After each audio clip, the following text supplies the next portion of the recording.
حسبي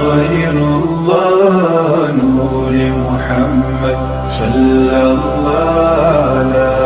إله إلا الله حسبي ربي جل الله ما في برادران اسلام، السلام علیکم ورحمۃ اللہ وبرکاتہ۔ الحمد للہ رب العالمین، نحمده ونصلی علی رسول الکریم، اما بعد فاعوذ باللہ من الشیطان الرجیم، بسم اللہ الرحمن الرحیم۔ فاذکرونی اذکرکم واشکروا لی ولا تکفرون، صدق اللہ العظیم وصدق رسولہ النبی الامین الکریم، وَنَحْنُ عَلَى ذَلِكَ لَمِنَ الشَّاهِدِينَ وَالشَّاكِرِينَ وَالْحَمْدُ لِلَّهِ رَبِّ الْعَالَمِينَ۔ حضرات، آئیے سب سے پہلے آقا نامدار، مدینے کے تاجدار، ہم سب غریبوں کے غم گسار، سیدی ذی وقار جناب محمد مصطفیٰ صلی اللہ تعالی علیہ وسلم کی بارگاہ بے کس پناہ میں ادب و احترام کے ساتھ ہدیہ درود پیش کریں اور پڑھیں اللہم صلی علی سیدنا شفیعنا کریمنا حبیبنا مولانا محمد النبی الامی وآلہ صلی اللہ تعالی علیہ وسلم۔ حضرات، خطبہ مسنونہ کے بعد قرآن مقدس کی ایک بہت ہی مشہور و معروف آیت کریمہ، جس میں اللہ سبحانہ وتعالی ارشاد فرماتا ہے فَاذْكُرُونِي أَذْكُرُكُمْ وَاشْكُرُوا لِي وَلَا تَكْفُرُونَ، جس کا ترجمہ، جس کا مطلب کہ تم مجھے یاد کرو، میں تمہیں یاد کروں گا۔ یعنی اللہ سبحانہ وتعالیٰ اپنے بندوں سے مخاطب کر کے فرماتا ہے کہ تم میرا ذکر کرو، تم مجھے یاد کرو، میں تمہیں یاد رکھوں گا، تمہیں یاد کروں گا۔ تو حضرات، یہ جو اللہ سبحانہ وتعالیٰ کا ذکر ہے، یہ بہت بڑی عبادت ہے، اور جیسا کہ حدیث قدسی ہے، ابو داؤد شریف کی حدیث ہے، ان ابی ہریرہ قال قال رسول اللہ صلی اللہ علیہ وسلم ما من قوم یقومون من مجلس لا یذکرون اللہ فیہ الا قاموا عن مثل خیفۃ حمار وکان علیہم حسرہ۔ یہ آقا صلی اللہ تعالیٰ علیہ وسلم کی حدیث قدسی ہے۔ اس کا ترجمہ ہے کہ حضرت ابو ہریرہ رضی اللہ تعالیٰ عنہ روایت کرتے ہیں کہ رسول اللہ صلی اللہ تعالیٰ علیہ وسلم نے ارشاد فرمایا، کوئی قوم ایسی نہیں جو ایک جگہ بیٹھی اور وہاں اللہ کا ذکر نہ کرے تو ان کی حیثیت مردہ گدھے کی سی ہوتی ہے اور ان پر حسرت کی کیفیت ہوتی ہے۔ یعنی اس حدیث میں ذکر نہ کرنے والوں کے بارے میں یہ بتایا گیا کہ جو لوگ آپس میں مل کر بیٹھیں اور دنیا کی باتیں کریں، آپس میں مل کر بیٹھیں اور دنیا کی باتیں کریں اور لغوی یعنی گالی گلوز والی باتیں کریں، الٹی سیدھی باتیں کریں، تو اس وقت کے لیے ایسی مثال پیش کی گئی ہے کہ لوگوں کے لیے جو مردہ گدھے کے پاس بیٹھے ہوں، یعنی مرے ہوئے گدھے کے پاس بیٹھے ہوں، اس طریقے سے اگر بیٹھ کر اللہ سبحانہ وتعالیٰ کا ذکر نہیں کرتے ہیں، فحش گوئی کرتے ہیں، گالی گلوز والی بات کرتے ہیں، تو اللہ سبحانہ وتعالیٰ نے حضور صلی اللہ تعالیٰ علیہ وسلم کے لیے یہ حدیث بیان فرمائی کہ اپنے امتیوں کو فرما دیجئے کہ جب بھی بیٹھا کریں لغوی باتیں مت کیا کریں، گالی گلوز والی باتیں مت کیا کریں، اچھی اچھی باتیں کیا کریں، مذہب کی باتیں کیا کریں، اور اس کے بعد پھر کچھ دیر کے بعد اٹھ کر چل پڑیں۔ یعنی انہیں مردہ گدھے کی بدبو کے سوا کچھ نہ ملا۔ مطلب یہ ہوا کہ جو مجلس اللہ کے ذکر سے خالی ہو وہ نحوست اور خرابی کا باعث ہے، اور وہ مردے گدھے کے بدبو پھیلانے کی طرح ہے۔ تو کہنے کا مطلب یہ ہے، اس حدیث کا مفہوم یہ ہے کہ جب بھی بیٹھیں، یعنی میلاد کی شکل میں، بزم کی شکل میں،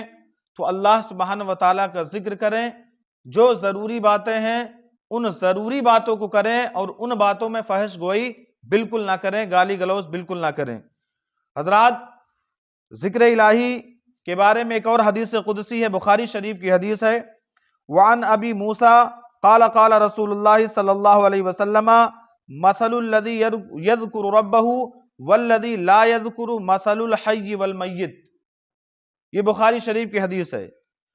ذکر کی معرفت اور اصلیت یہ ہے کہ ذکر انسانی دلوں کو زندہ کرتا ہے، یعنی مردہ دلوں کو تازگی بخشتا ہے، مردہ دلوں کو زندہ رکھتا ہے، یعنی ذکر سے دلوں میں نور پیدا ہوتا ہے جس سے اللہ کے ساتھ ابدی تعلق پیدا ہوتا ہے، جو لافانی ہے، جسے روحانیت کہا جاتا ہے۔ اس طرح روحانیت حاصل کرنے والے کو ہمیشہ ہمیشہ کی ابدی زندگی حاصل ہو جاتی ہے اللہ کے ذکر کی بدولت۔ اس لیے یہ کہا گیا ہے کہ ذکر انسان کو زندہ کرتا ہے، اس کے برعکس ذکر نہ کرنا اللہ سے دوری اور غفلت کا سبب بنتا ہے، یعنی اللہ سبحانہ وتعالیٰ کا ذکر نہ کرنا اللہ سبحانہ وتعالیٰ کی دوری کا سبب بنتا ہے اور غفلت کا سبب بنتا ہے، جس سے انسان مردہ ہو جاتا ہے۔ اس حدیث قدسی میں آقا صلی اللہ تعالیٰ علیہ وسلم نے مثل الذی یذکر ربہ والذی لا یذکر مثل الحی والمیت مثال دی ان لوگوں کے لیے جو اپنے رب کا ذکر کرتے ہیں، جو اپنے رب کا ذکر نہیں کرتے ہیں، یعنی سمجھا دیا کہ جو اللہ سبحانہ وتعالیٰ کا ذکر نہیں کرے گا وہ مردوں میں شمار کیا جائے گا، جو اللہ سبحانہ وتعالیٰ کا ذکر و اذکار کرے گا وہ زندوں میں شمار کیا جائے گا۔ حضرات، ابو عثمان فرماتے ہیں کہ جس نے اللہ کے ذکر سے غفلت کی وہ وحشت کا مزہ نہیں چکھا، وہ ذکر کا لطف نہیں پا سکا۔ ذکر الہی شیطان سے بچنے کا بہترین ذریعہ ہے۔ ذکر الہی، اللہ کا ذکر، شیطان سے بچنے کا ایک بہترین ذریعہ ہے، جیسا کہ بخاری شریف کی حدیث ہے، وعن ابن عباس قال قال رسول اللہ صلی اللہ علیہ وسلم الشیطان جاثم علی قلب ابن آدم فإذا ذکر اللہ خنس وإذا غفل وسوس۔ یہ حدیث قدسی ہے جس کا مفہوم ہے حضرت عباس ابن عباس رضی اللہ تعالیٰ عنہ اس حدیث کو روایت کرتے ہیں کہ رسول اللہ صلی اللہ تعالیٰ علیہ وسلم نے فرمایا کہ شیطان ابن آدم کے دل سے چپکا ہوا ہے۔ حضرت ابن عباس روایت کرتے اس حدیث کو کہ آقا صلی اللہ تعالیٰ علیہ وسلم نے فرمایا کہ شیطان ابن آدم یعنی ہم لوگ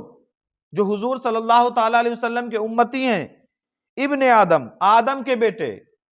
کے دل سے چپکا ہوا ہے، لیکن جب وہ اللہ کا ذکر کرتا ہے، جب وہ اللہ سبحانہ وتعالیٰ کا ذکر کرتا ہے تو وہ الگ ہو جاتا ہے۔ شیطان انسانوں کے دلوں سے چپکا ہوا ہوتا ہے، اسی لیے اللہ سبحانہ وتعالیٰ نے قرآن مقدس میں سورہ یوسف میں ارشاد فرمایا ان الشیطان للانسان عدو مبین، کہ شیطان انسانوں کا کھلا ہوا دشمن ہے، دلوں سے چپکا ہوا ہوتا ہے، اور دلوں سے ہی سارے وسوسے شیطان پیدا کرتا ہے۔ تو جب اللہ سبحانہ وتعالیٰ کا ذکر ہوتا ہے، جب بندہ اللہ سبحانہ وتعالیٰ کا ذکر کرتا ہے، نمازیں پڑھتا ہے، تسبیحات پڑھتا ہے، درود پڑھتا ہے، تو شیطان اس کے دل سے الگ ہو جاتا ہے۔ اور جب ابن آدم غافل ہو جاتا ہے تو شیطان وسوسے ڈالتا ہے۔ جب انسان اللہ کے ذکر سے غافل ہو جاتا ہے تو شیطان طرح طرح کے وسوسے ڈالتا ہے۔ اللہ کا ذکر شیطانی وسوسوں سے بچنے کے لیے بہترین ذریعہ ہے۔ اگر کوئی شیطان سے بچنا چاہے تو اللہ کا ذکر کرے، اللہ کے ذکر سے غافل نہ رہے۔ اگر انسان چاہے کہ ہر جگہ اللہ کا ذکر کرے تو وہ کر سکتا ہے، اس لیے کہ ذکر الہی کرنے کے لیے وہ کسی بھی وقت کر سکتا ہے، کسی بھی وقت کہیں بھی جا رہا ہو، سفر میں جا رہا ہو، وہاں بھی اللہ کا ذکر کر سکتا ہے، کیونکہ زبان پاک ہوا کرتی ہے۔ زبان سے حضور صلی اللہ تعالیٰ علیہ وسلم پر درود بھیجتا ہوا چلا جائے، کہیں سفر کرے، سبحان اللہ، ماشاء اللہ، الحمدللہ، جو اس کو تسبیح یاد ہو،